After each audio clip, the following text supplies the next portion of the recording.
জয় রাধে, জয় রাধে, জয় রাধে। মহাপ্রভু কথা ৯৮। গতদিনের পরের কথা।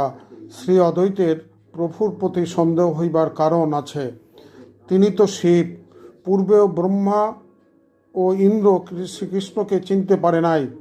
সদাশিব কখনো কখনো শ্রীকৃষ্ণের সহিত যুদ্ধ করিয়াছেন। এবারও যে তিনি মাঝে মাঝে বিরোধ দেখাইবেন, সে আর বেশি কথা কি।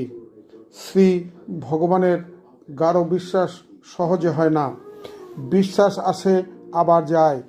গৌরচন্দ্র প্রতাপরুদ্রকে চতুর্ভুজ মূর্তি দেখাইয়াছিলেন। তখন হইতে প্রভুকে পূর্ণ ব্রহ্ম সনাতন ভাবিতেন।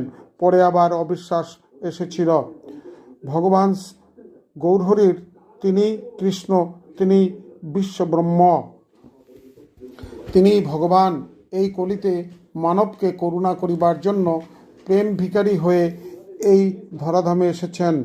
শ্রী ভগবান প্রেমের কাঙ্গাল, ভক্তির ভিখারী। নয়ন বাড়িতে এক মনে ভগবানকে ডাকিলে তিনি কৃপা করে থাকেন। শ্রী ভগবানের কৃপা লাভ করার একমাত্র যোগ্যতা হচ্ছে প্রীতি ও ভক্তি সহকারে সর্বক্ষণ সর্বপ্রকারে শ্রীকৃষ্ণের সেবা করা।